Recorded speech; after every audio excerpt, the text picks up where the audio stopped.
thank you everyone for being here. We are the Owatonna School Board. We'll start this meeting at 5:34. It's our regular meeting tonight. Eric, our attendance tonight? Just missing Joanne. All right. Joe, please rise and join me in the pledge. Pledge allegiance to the flag of the United States of America and to the republic for which it stands, one nation, under God, indivisible, with liberty and justice for all. First up tonight would be to approve the agenda as presented. So moved. Second. Motion and a second. Any further discussion? Hearing none. All in favor with an aye? Aye. Any opposed? Motion carries. Item 4 tonight is the mission moment. I'll turn things over to Mr. Elstad. Thank you, Mr. Chair, members of the board. It's my pleasure tonight. I have one fix that we need to make based upon our last mission moment. If you remember, at our October meeting, we recognized all of our students that had participated in all-state choir, band, or orchestra. And there was one student that was inadvertently missed. I will lift up that student. The student is Alec Harris. Alec was part of our Minnesota All-State Choir. He was participated in the Minnesota Music Educators Association All-State program. And I believe I talked about those programs last year. They have an upcoming concert in February. They did perform in August at St. John University in Collegeville, Minnesota. And they'll be performing again in February at Orchestra Hall as part of the Minnesota Music Educators Association Midwinter Clinic. So I wanted to lift up Alec for that mission moment. The other group I'd like to lift up tonight is all of our secretaries in our district. If you can imagine, and when I typically in jest at times will refer to our secretaries as what I call our CBOs, or clearly the brains of the operation, our secretaries are truly valuable to every single building and every single program. And I know we have a number that weren't able to be here tonight, but I would ask that those secretaries from our district that are present tonight please stand and be recognized by our board and by our community.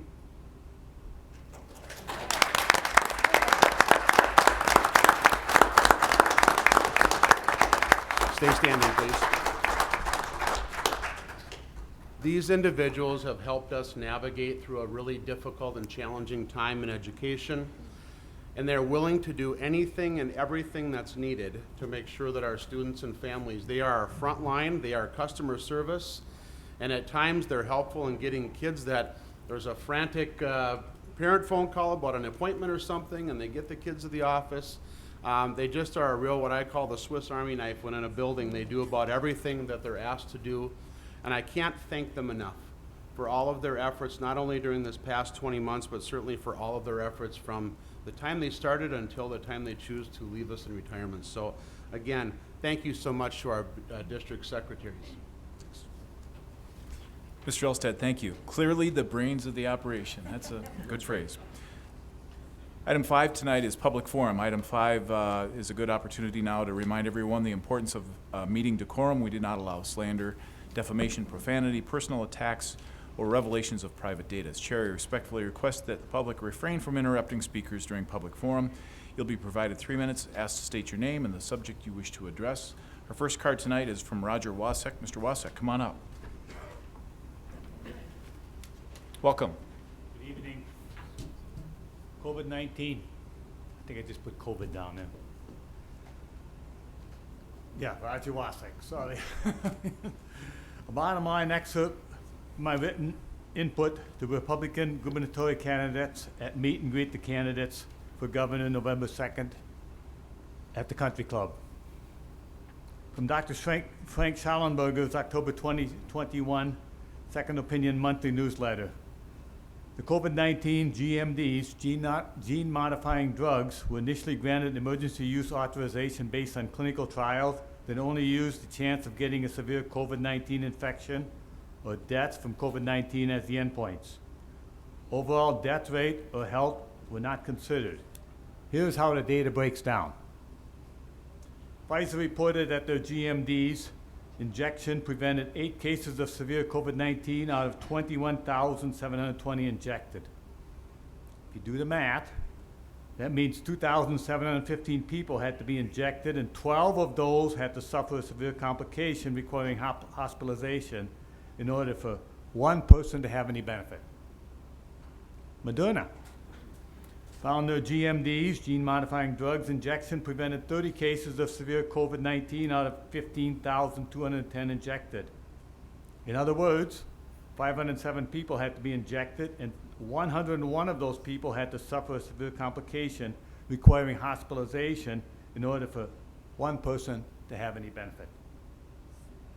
J&J found their GMDs, gene-modifying drugs, injection prevented 6 cases of severe infection out of 19,630 people injected. In other words, 3,271 people had to be injected, and 43 of these people had to suffer a severe complication requiring hospitalization in order for one person to have any benefit. And this from Wise Tradition Summer 2021. As for giving COVID vaccinations to children, a new FDA document reveals that 86% of children who participated in the Pfizer COVID vaccine trial reported adverse reactions, some of them serious. This public input is presented to encourage all members of the school board, a board familiar with state mandates, to contact our governor, state representatives, and state senators about COVID-19 mandates. Realizing that the data above by the drug companies show that the so-called COVID vaccinations have probably filled hospitals and increased overall death rates. Thank you. Mr. Wasek, thank you. Next card is from Angie Langley. Ms. Langley.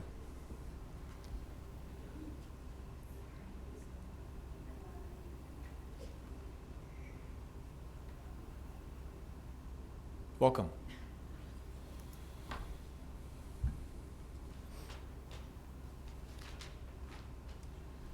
All right. Owatonna School Board, parents, grandparents, and taxpayers. I come to you today to start unraveling what is being offered in our local school district libraries.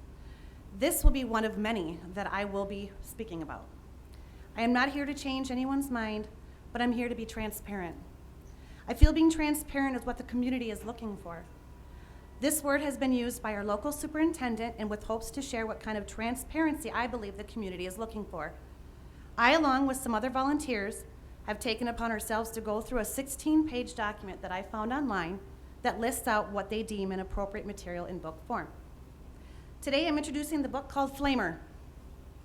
It is a book that has been published in 2020 and by an author named Mike Corrado. The book is considered a graphic novel where pictures and comic strip-like materials portrayed. This book can be located in our own very own Owatonna Middle School, which houses our 6th to 8th grade children, ages approximately 11 to 14. On page 22, you will find a conversation where some boys at camp are getting ready for a campfire and dinner. Quote, "Ugh, hot dogs again? What's wrong, Navarro? I thought you like a big sausage in your mouth." Ha ha ha. I thought you like a big sausage in your mouth. Yes, we all know that kids have picked up on dirty jokes. So you may ask, what is wrong with this? On page 23, a child states, "Okay, who wants my hot wiener?" And yes, another answers, "Oh yeah, baby, slide it right into my buns."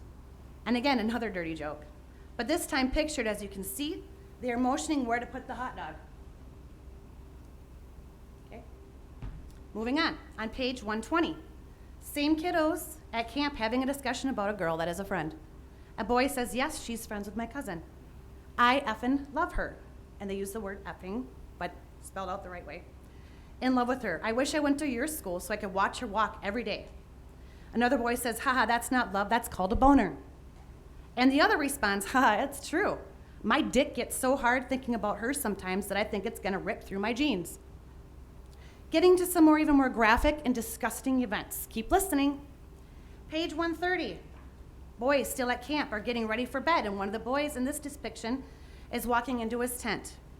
He notices that the tent is being used for some disgusting purposes. The boy says, "Hey guys, what you doing?" One of the boys already in the tent says, "Taking care of business. Have a seat." The boy who was getting invited into his own tent states, "Uh-oh, I think I figured out what taking care of business means."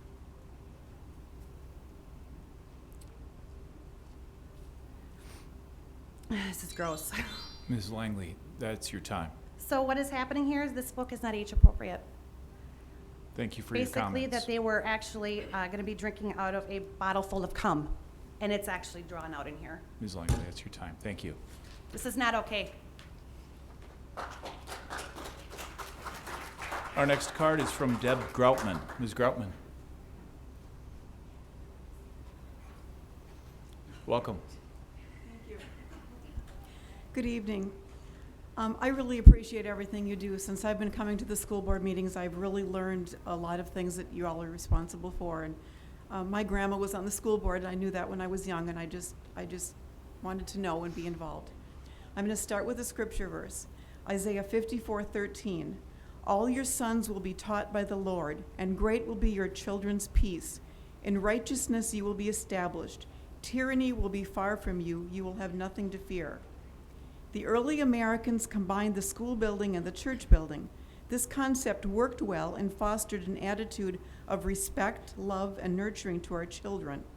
Certainly, we have moved beyond a shared building, but I believe the basic concepts of teaching right and wrong, obeying your parents and those in authority over you can prevail. This does not mean that I would separate religious groups one from another, because the greatest commandment of all is love. I would like to see some of our classes that have previously been cut, such as cursive handwriting, to come back. I have read studies that prove learning by computer only does not promote the memory of information as well as writing down facts by hand. There is a direct connection between brain and muscle memory that only happens when students actually write down the facts. This can be accomplished by making our school days a little longer and allowing for more learning time. Also, recess could be reestablished. When I was young, school lasted until 3:30 or 4, and children were not pressured as much, and they learned more and were better behaved. This would also help working families with daycare problems. It's just some suggestions I would hope that would be considered. Thank you. Thank you for your comments. Next card is Zach Radke. Mr. Radke. Welcome.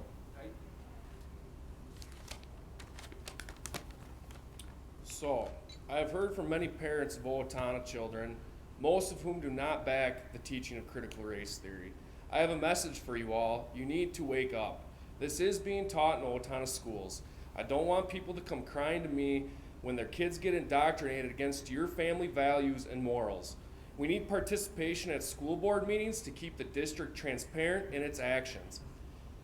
Now, I had to change this part of my speech, and I do appreciate the Owatonna People's Press. If there's one thing that came from a recent article that parents should wake up to, is the depiction of the amount of stacks of paper that came from the few keyword searches that we asked for as a group. That should be astonishing when we keep getting told that this stuff is not being taught to our kids. When there's thousands of emails, I almost can't even speak about it.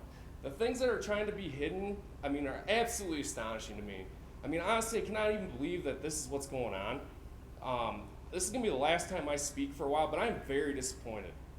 I like to think that most people have our children's best interests at heart. That book, I didn't even know that was going on, and that is appalling, the stuff that is in that book. Oh, man. Actually, I shouldn't even get up and talk, because that makes me angry that that's even allowed in one of our children's libraries. Secondly, I've been hearing about speakers that are for CRT continually get to the microphone and praise you guys for your commitment to equity training and implementing these tools in our schools. To clarify, CRT and equity are one and the same. We have been told countless times CRT was an elective, and it is not being taught in our schools. The way these people talk is matter-of-factly, as if it is, like they have inside information. Again, CRT is being taught in our schools. You guys have made it blatantly obvious that you take us as a threat to your agenda and the brainwashing you are putting forth to our children. There have been police officers here for the last 3 meetings, which have all been peaceful, and we are told it has nothing to do with crowd control from themselves. We have done nothing violent. but it still feels like a quiet threat, in my opinion, that we will be arrested if we act out of line. Even though they are both very nice individuals, I've met them both, they seem great, I love them. I back the law enforcement. I have a hard time believing Owatonna cops would arrest Owatonna parents who care about their children and what their children are being taught. So I have a hard time believing they would do that. I find it weird that their presence is here with how calm we've all been throughout all this. I also have questions about the last work meeting in which it was stated you want to switch to all electronic purchasing of tickets for events in Owatonna School District. How will the kids with no internet access, by the choice of their parents or older citizens who do not use these platforms, enter these events? If this is about security, how many times have your ticket booths been robbed? I'm pretty sure the answer to that is 0. I've lived here my whole life, and I think I would have heard about something like that.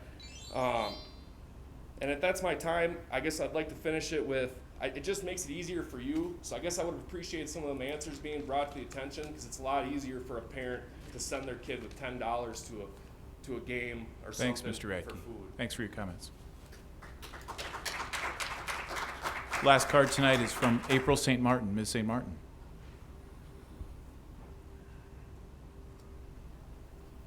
Welcome. How's everybody today? I hope you're all doing well. I just want to start out by saying that I'm not entirely sure why people keep asking us why we are asking for data and requesting information from the Owatonna School District. My response is and always will be, why shouldn't we ask? Why should we be afraid to ask? And what exactly are you hiding that you don't want us to ask?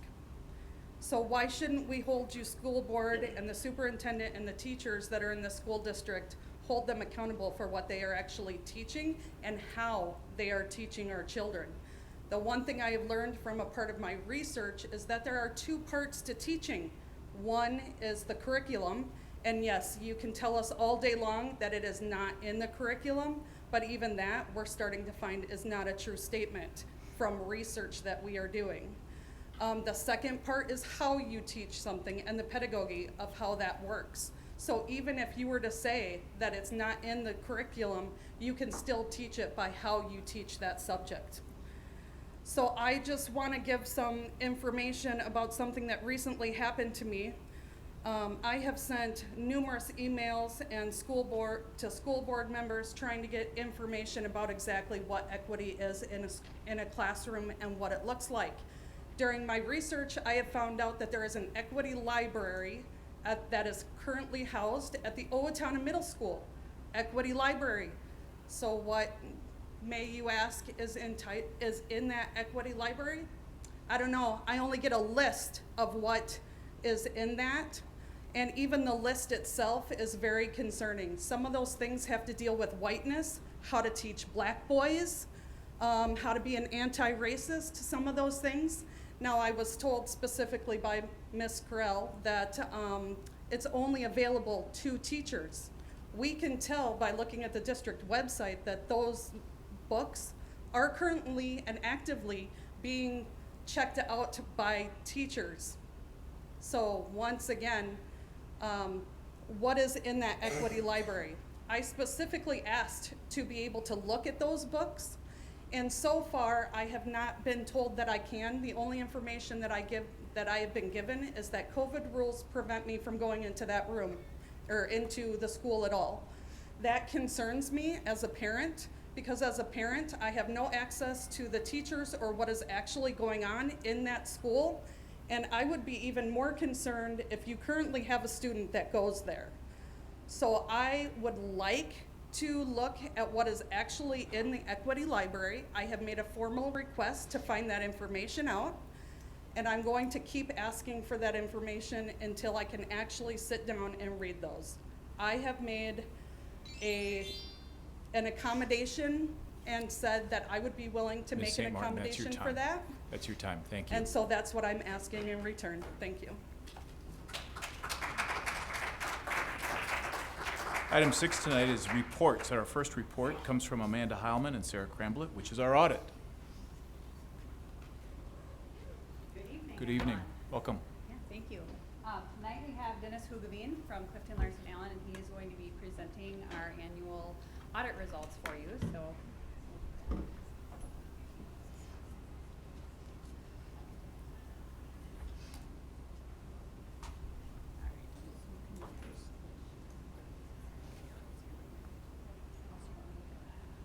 think I can do that. Thank you so much. Thanks, Amanda. Sarah. I'm Dennis Hogeveen, as you said, and I'm here to present the audit report. I expected Lucas to be here with me tonight. He had an issue with COVID with their son and their daycare, so anyway, I'm going to do it to myself. We were here about a week ago to do the audit presentation with the Finance Committee, and I appreciate you joining us last week. We made a couple of changes to the presentation as a result of that Finance Committee meeting, so I appreciate very much the opportunity to meet last week. And as always, I always like to start by thanking Sarah and Amanda for the opportunity to do the audit. They do just a fantastic job of working with our audit team. They put a lot of work. They're very conscientious about working with our auditors, and anybody from the board and certainly the superintendent who work to do the audit interviews, we appreciate your work very much, and we couldn't do our work without your involvement, so thank you so much for that. To the extent you've got questions, I'll ask you at the end if you've got some questions, but if you want to interject those, I suppose we could do that as we go through these. In terms of the audit results, first and foremost, the first thing that you're always hiring an auditing firm to do is the results of the audit opinion itself. The district puts together what's called the ACFR. I'm not used to the acronym yet. For years and years it's been CAFR, Comprehensive Annual Financial Report. GASB changed that to ACFR, Annual Comprehensive Annual Financial Report. So it's changed around there, so now it's ACFR. You've done that for years, but in terms of the audit opinion, we've issued a clean or an unmodified audit opinion, so that's as good of an audit opinion as we were able to give any Minnesota school district. So that's first and foremost the main thing, that you're hiring an auditing firm to give an opinion, and that's what we've issued, so that's always good to hear. And then because we're following governmental auditing standards, we have to give an opinion on what's called the Yellow Book opinion. It's issued under originally a Yellow Book cover, so that's why it's called the Yellow Book compliance opinion. And there's two different aspects to that. There's a compliance opinion and there's also an internal control opinion. We talked about last week the fact that it's actually getting very, very unlikely that you're going to get an audit report issued nowadays in Minnesota that where you get unscathed, where you have no compliance issues issued, either through the compliance aspect of that letter or the internal control aspect or the Minnesota legal compliance aspect or the single audit aspect. Your particular district actually had no findings under any of those particular audit letters that we've issued. So that was unusual. It's anecdotal evidence, but it's actually quite unusual nowadays to get no audit opinions or findings issued under any of those aspects. So that was very commendable. Doesn't just happen, it's taking a business office that actually takes those responsibilities very seriously because of all the different ways that you can have findings nowadays, because of all the interactions between the food service and special ed and all the different ways that you can have findings nowadays. You pay a bill late, for example. It's nothing that is usually reflecting on the business office, but there's just so many different possibilities. So to go through all these different possibilities, it's actually pretty commendable to not have any findings this year. So for the single audit, again, there's a lot of new coronavirus, for example, new single audit testing that was done for the education stabilization funds, coronavirus relief funds for the single audit programs that we tested. And then again, Minnesota legal compliance. So again, very commendable to get through the audit results and have no findings to report this year. So good job. In terms of actual financial results for the general fund, thank you for sliding. I know I'm going to forget that, so I'm just going to let you keep advancing those if you don't mind. In terms of the financial results of the general fund, we always want to draw the board's attention to the unassigned portion of the fund balance, or the general fund unassigned portion of the fund balance, because in terms of programmatically and decision-making of the board, the unassigned portion of the fund balance is where your decision-making authority generally gets focused. So In terms of the unassigned fund balance, your fund balance last year ended at 5.899 million, and this year it ended at 6,167,000. So auditors like to express that unassigned fund balance of, at the end of the year as a percentage of the overall total expenditures of the fund. So you started the year with the ending fund balance at 9.46%. You ended the year at 9.72%. So virtually unchanged for the year. So it's very steady. So, you know, again, the other way that you like to express the ending fund balance is expressing it as about 5 weeks of the average expenditures for the year. So not every district expresses it that way, but that's a pretty good, healthy fund balance for a Minnesota school district. So 5 weeks of operating costs is pretty good. And the other thing that we kind of talked about is that the operating results at the end of the year are very intentional. You know, your board is very intentional. When you make decisions as a board, what you can count on are the results are going to come out very close to what you intended. And again, not every board can say that. You know, one of the things we're going to look at here in a second are how close did the results come out to what you had adopted as a budget, for example. You know, again, you can't just take that for granted, because I could show you a lot of results where the results are wildly different than what a board had approved as far as an amended budget for the year. So again, very commendable results. The category of fund balance that's in the restricted category grew from 3.8 million to 4.8 million. Just wanted to mention that it's really neither here nor there whether that fund balance in the restricted category has 3 million or 10 million. It's the fact that the legislature gives you $1 and tells you it has to be spent in a specific way. Now, in your particular case, that restricted category is LTFM, operating capital, and medical assistance. In your particular case, I think Amanda mentioned last week in the Finance Committee meeting that was, again, an intentional choice, that you're deliberately trying to build that up a little bit with the LTFM and the operating capital for your long-term needs of capital-related items. So that was very deliberate on your part. In terms of the next slide related to student enrollment, as a board, you've already looked at your enrollment very thoroughly, so we didn't feel like that really necessitated a lot of additional input from the auditing firm, just because all the Minnesota districts in a COVID year like 2021 was experienced very similar results in terms of families deciding to delay enrollment. And I think we already talked about the fact that that's turned around for 2022, so I don't think that necessitated any additional discussion from me, since you've talked about that pretty thoroughly already. In terms of the revenue for 2021, you know, big increase in federal sources from what they had been. We did audit those pretty thoroughly, as I already mentioned, with no findings or anything like that. I did encourage board members to read the section at the front of the audit report called Management's Discussion and Analysis. Page 27 has a very detailed explanation of the changes in revenue from 2020 to 2021. The business office always does a very thorough job of walking you through exactly why the revenues change from one year to the next. So I would encourage you to, when your time permits, to go ahead and read that. Expenditures per ADM.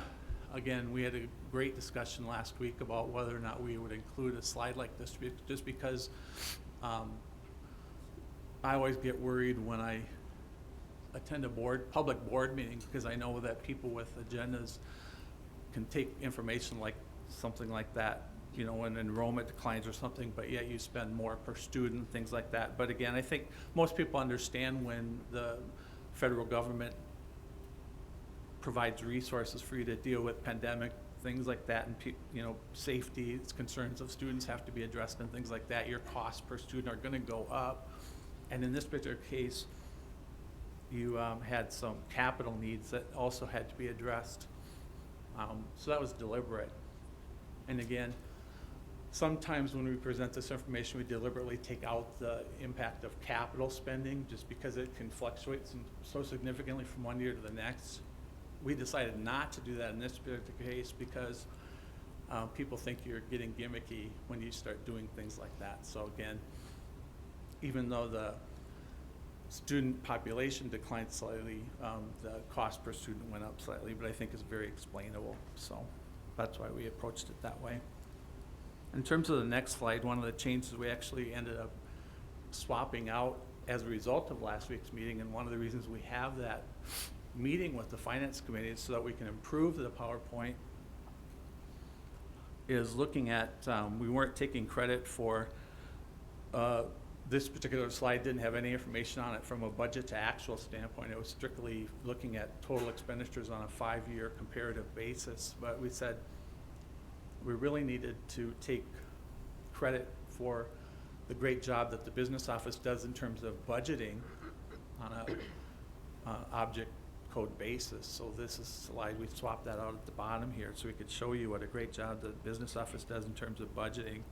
If you look at the salaries and benefits lines in particular, what great information the board is getting for salaries and benefits in particular. And then if you total expenditures were within $1.3 million or 2.1%. If you backed out the very common timing differences you get related to capital expenditures, you can see again really good budget differences. So the total expenditures were $1.1 million difference over the prior year, but the majority of that difference was capital related. So, and I think we already talked about the fact that you had LTFM and operating capital projects that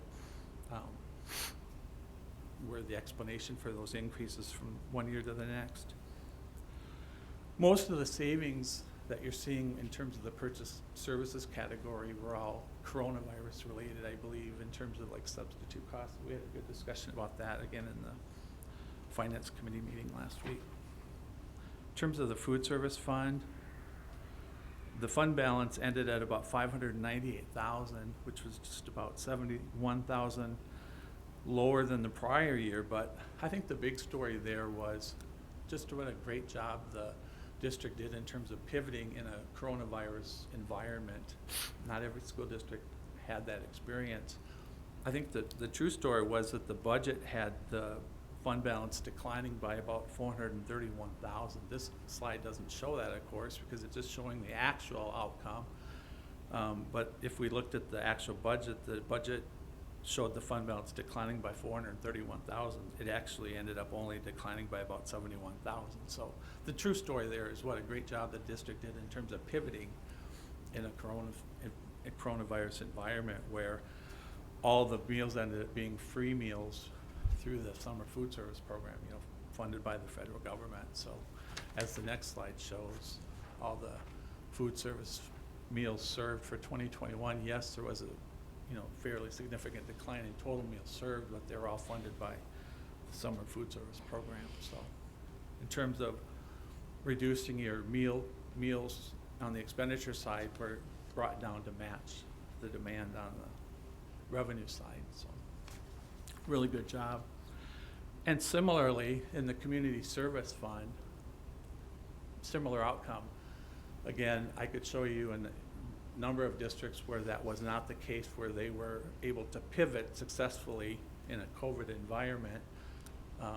And in your particular case, you actually were able to grow your fund balance. I have a lot of school districts where that wasn't the case. They actually wiped out their fund balance in a COVID environment. Your district successfully pivoted. That wasn't the case everywhere, I assure you. So yes, revenues were down, but you actually matched the reduction in expenditure or revenues along with the expenditures. So that was good. It was a good pivot. So districts that were able to match the revenues and deliver programming that parents needed given the circumstances had good outcomes. So that was successful.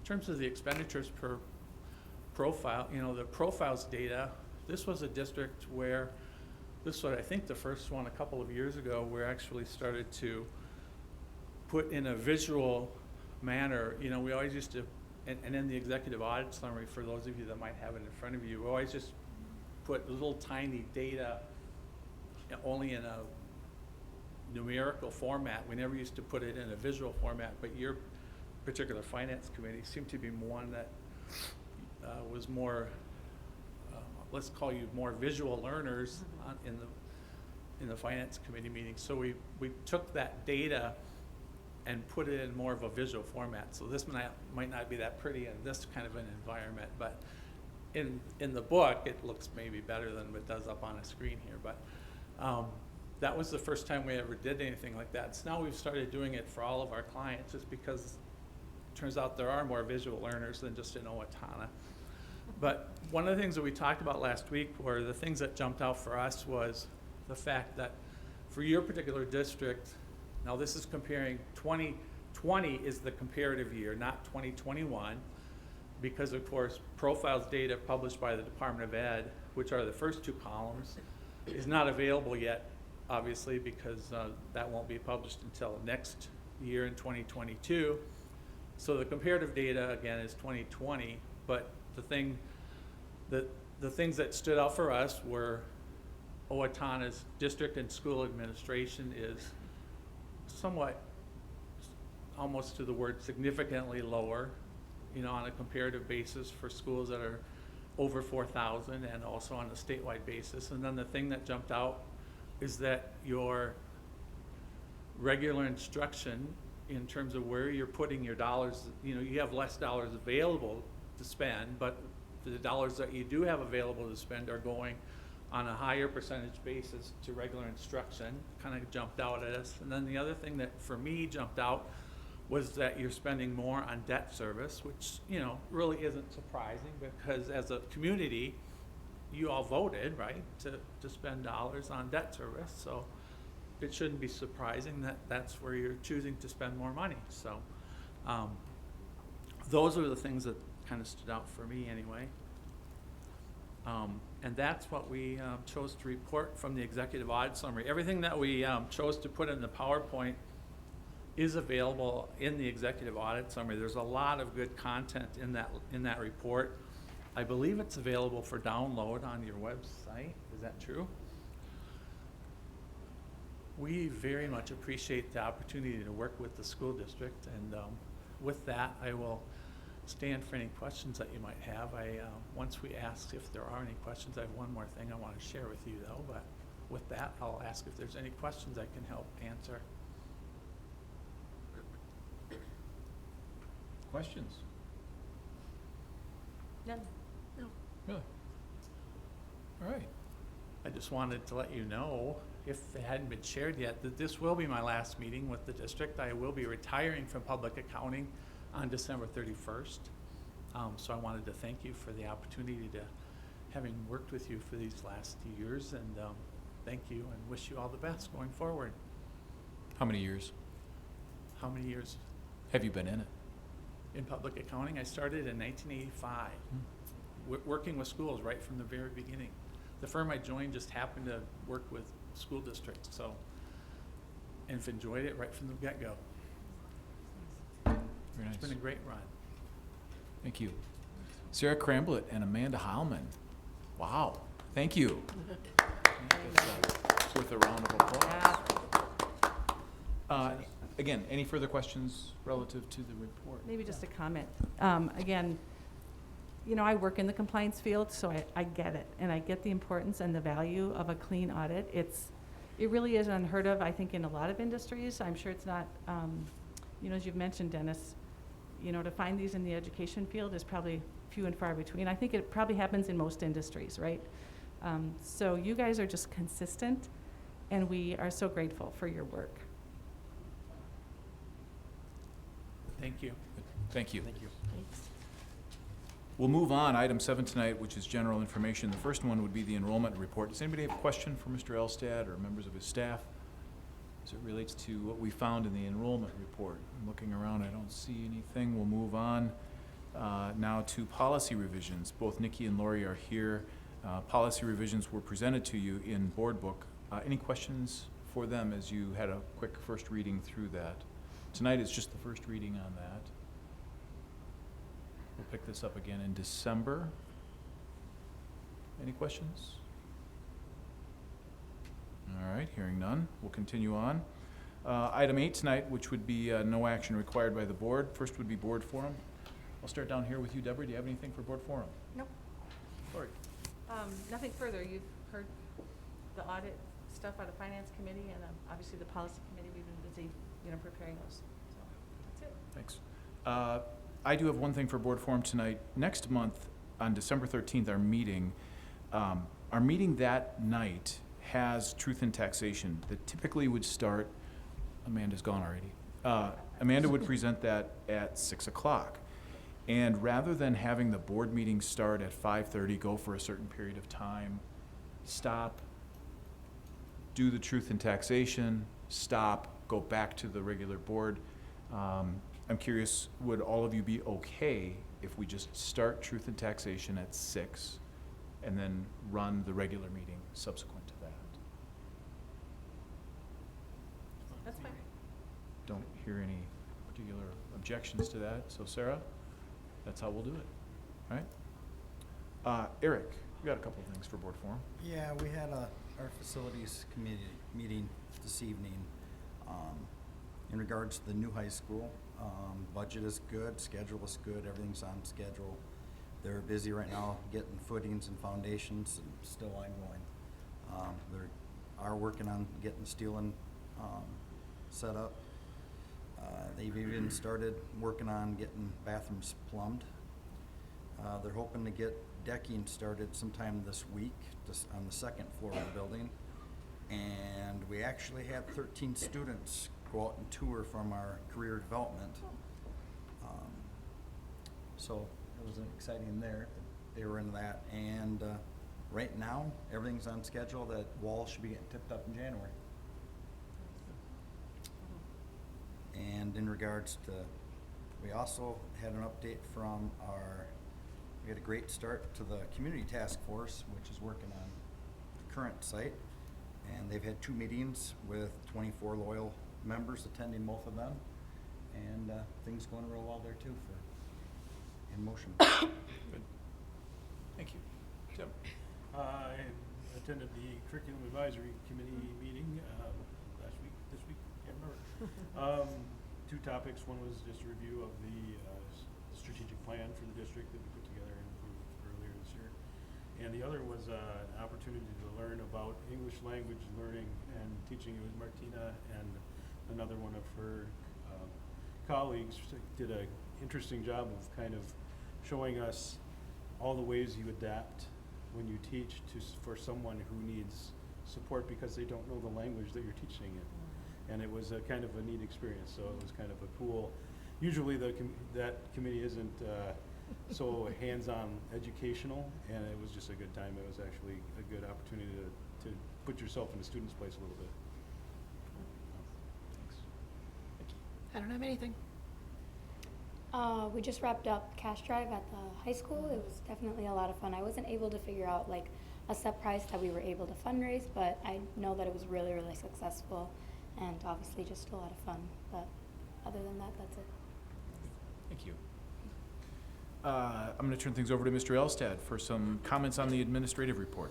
Yeah, really briefly, I wanted to provide you a COVID update as of this afternoon. Our district percentage is 0.57% of staff and students that are currently impacted by COVID. That number ticked up a little bit in the last couple of weeks, but is still, we're continuing to move forward with our 5% threshold before we would change any mitigation strategies at this point. And so we're well under that, and so we'll continue to monitor that moving forward. We did receive information last week from Minnesota OSHA regarding a vaccine mandate for staff, and all businesses actually have over 100 employees. I would report to the board that has been stayed by district court, and it will be heard again December 7th through the 10th by the 6th District Court in Ohio, and they will be reviewing the information, and then they can take one of 3 courses of action. One would be they can continue the stay, which means there would be a pause on any vaccine mandate. They could actually rule down the mandate, or they could take the stay off and then it would continue forward. As a district, we need to begin our planning for this by informing our employee groups, but we are certainly, the stay has been ordered, and so it's given us a bit of time to kind of look through what the impacts might be when you have over 800 employees. It can present some real challenges. And so we're trying to work through those, and we'll proceed as Minnesota OSHA would ask us to do. On a positive note, we started winter activities last week and this week. We have some of our highest participation numbers we've had in a long time. It's really great. You can hear whistles and bells going off in the gym behind us. We started basketball, both boys and girls basketball today. It's really exciting to see our kids involved, and that's a big part of the engagement that we have with our students, is being involved in activities. The other thing is we're closing in on, and one of my favorites is robotics. And we're closing in on the robotics season, and we're going to have a banner number of students participating in our robotics program, and they of course will be participating in competitions later this winter and into the spring. And I would invite you, if you get a chance as a board member, when you are invited by the robotics club for the big reveal, because they reveal their robot that they've, it is incredible to me to see how they can put that together and the teamwork that's required to do it. So anyway, those are just a few positives from this past week, and seeing our kids be part of activities. So thank you. Thanks. Any questions? Okay, we will move on. Item 9 is the consent agenda. Quick reminder, we are approving the minutes from October 25 and November 8th, the disbursement and the personnel report. Anybody have any reason to believe we should pull any item out? Okay, hearing none, we'll entertain a motion to accept. So moved. And is there a second? I'll second. We have a motion and a second. Any further discussion? Hearing none. Eric, it's a roll call vote. Correct. Deborah? Aye. Lori? Aye. Mark? Aye. Nikki? Aye. Tim? Aye. I myself is an aye. 6-0 pass. Motion carries. Thanks, Eric. Tonight, we have several items for board action. The first would be the Minnesota State High School League. There's a grant that we apply for. I'll turn things over to Mr. Elstad. Thank you, Mr. Chair, members of the board. This is an annual grant that we apply for through the Minnesota State High School League Foundation Board of Directors. And what this funding is used for is to help students that are economically challenged, so that we can provide scholarships for student activity fees so that more students can participate in our activities. Again, this is a grant that we have applied for a number of years, probably over 10 years. And so we're seeking your consideration of approval of this tonight. This is a resolution and would call for a voice call vote. Roll call, excuse me. Something we always do. Any questions with regard to this? One of you be kind enough to introduce the motion for us? I move that the board approve the resolution supporting the district's application to the Minnesota State High School League Foundation for a Form A grant to offset student activity fees. Second. We have a motion and a second. Any further discussion? Roll call vote, please. Deborah? Aye. Lori? Aye. Mark? Aye. Nikki? Aye. Tim? Aye. I myself is an aye. 6-0 pass.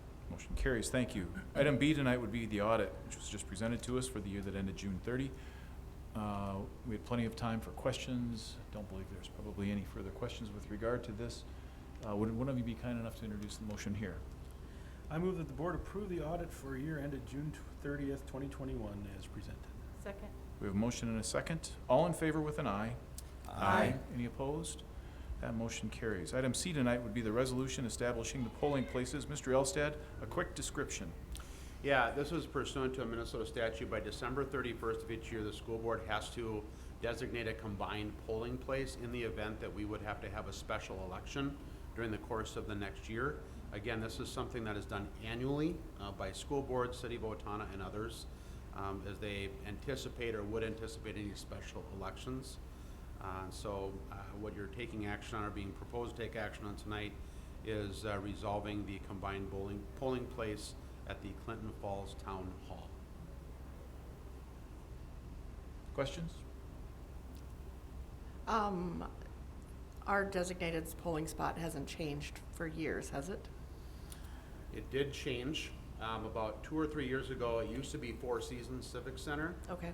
But that had to change because it had to be someplace that involved a township versus being in the city of Owatonna. Okay. And so that's why Clinton Falls was the closest town hall to the actual city of Owatonna. Okay, thank you. Mm-hmm. Any other comments? Once again, would one of you be kind enough to introduce this motion? I move that the board approve the resolution establishing polling places and designating hours for school district elections not held on the day of a statewide election. Seconded. We have a motion and a second. Eric, this is a roll call. Deborah? Aye.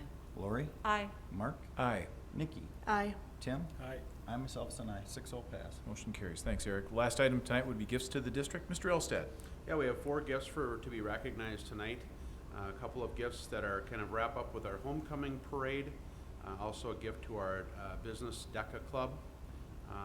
We're starting to get some other material things. We actually got a lock cabinet storage cart from Bosch that was donated to one of our special education programs. And then lastly, a gift for $3,720 from the Music Boosters for a new cello for the Owatonna High School Orchestra. Very nice. One of you be kind enough to introduce this last motion.